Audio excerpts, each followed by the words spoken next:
no. You just can't go around telling fake stories to people. But yeah, no, I don't think all of us have a. I mean, they were my friends. There were some of my friends that I knew that they would absolutely tell you the truth. They would Mm, say, it could be something that would get them into a great deal of trouble, but they'd still tell you, well, I did it, and this is the reason why I did it. And you think, well, you fool. mm, Why are you owning up to it? Now you're gonna get into trouble for it. But that was them. Yeah, I don't think everybody has a bit of Walter no, Mitty. No. no. Okay, that's probably a fair answer. Probably not the best question to ask. Although interesting that you said, even as a child, you may have been on the very end of that spectrum, as probably lots of kids are, because kids more than adults probably would exaggerate something about themselves or about their life or whatever. But yeah, I'd like to think that most of us are pretty straight, and there's no mileage in pretending otherwise about our No. lives. Anyway, so that's Walter Mitty, and it's obviously raises the question of that kind of illness, undercurrent of problems, which everybody has. We all have problems, not necessarily Walter Mitty problems, but it brings us to the other subject I thought we'd have a look at as a conversation, and Right? that is this excellent expression called "you got this." Now, over the last few years, I guess we've had lots of words, expressions. In fact, language is kind of dynamic. It constantly has to evolve and develop. Otherwise, a language can die. So you got this as well. I don't know whether it came from America or whether it was here, but I think it's one of those great expressions which are very good either for oneself, if one is nervous about something that's coming up, you've got an interview or you're meeting someone or whatever, we sort of say to ourselves, you got this, you can deal with it. Or you can say it to someone else, to a friend or anybody else, you got this. And it's kind of boosting, isn't it? And bolstering. So, anyway, I've got this book, which I saw a few months ago, with some of these expressions in. Some of them are comments or phrases made by well known people like Michelle Obama. Taylor Swift is in there, Shakespeare is in there. Some are not attributed at all. But I've just highlighted here a few earmarks, a few pages to see if we can just have a conversation about some of these things which it says in there. Okay, well, this one is by somebody called Toni Morrison, and he said he or she is Toni, so it may be a lady. Your life is already a miracle of chance, waiting for you to shape its destiny. Now, I would say, as a brief comment to that, just say it again, your life is already a miracle of chance waiting for you to shape its destiny. In other words, we've got this incredible thing we call life that we're blessed with. And what are we going to do with it?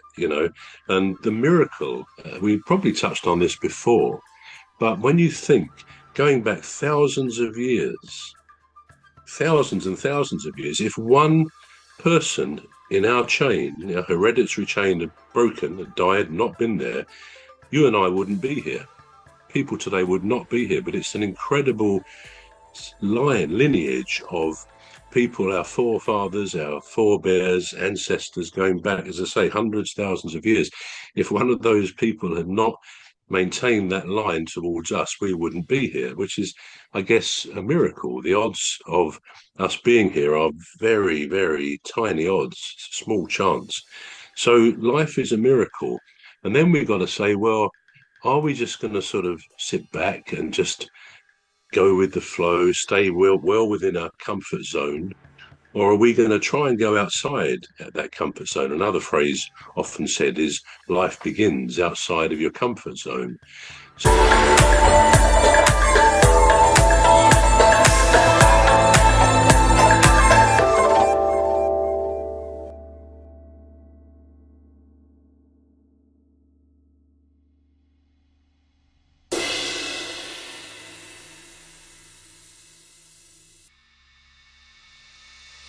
Life begins outside of your comfort zone.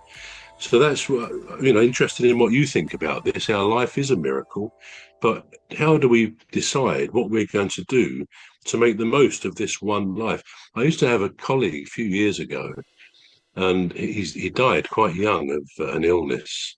think it was cancer, but something. He was a lovely bloke, but he was a bit miserable sometimes. I think in his job he didn't like it. And one of his expressions, we used to have chats about things, and he would say, "Oh, you're a long time dead."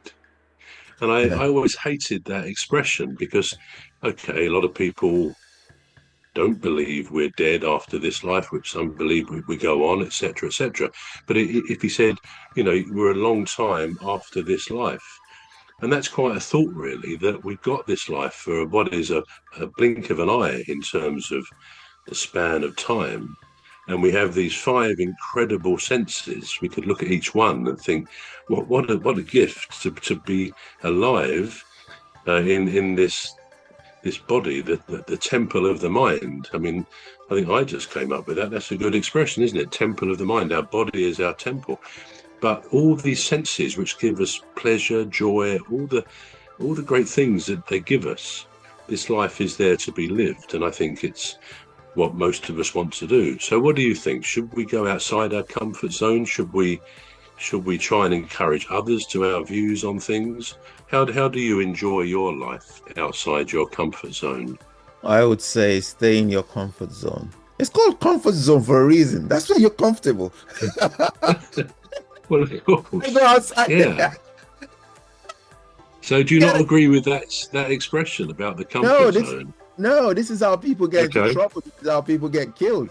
Just stay there. Stay in your comfort zone. Don't go anywhere. Be comfortable.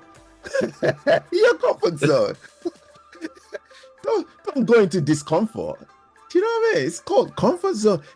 I don't agree with it. People say, oh, life begins outside your comfort zone. Why? Why put that extra burden on yourself? You're comfortable somewhere, be comfortable there, and just, be happy. Why are you going outside your Fair comfort enough. I zone? mean, that's an interesting philosophy to have, and I'm sure there's a lot of credit to that. But on the other hand, if you just spend your life doing the same things, I mean, maybe you're not saying that, but doing the same things, whether it's the same job, whether it's the same social activities, if you never Mm. branch out, if you never travel, if you never do things, I mean, I know flying is not your thing, but sometimes people do say, well, I'm frightened of flying, but I'm going to fly because I want to experience another country. They might find it's the best thing they've ever done, both overcoming the fear of flying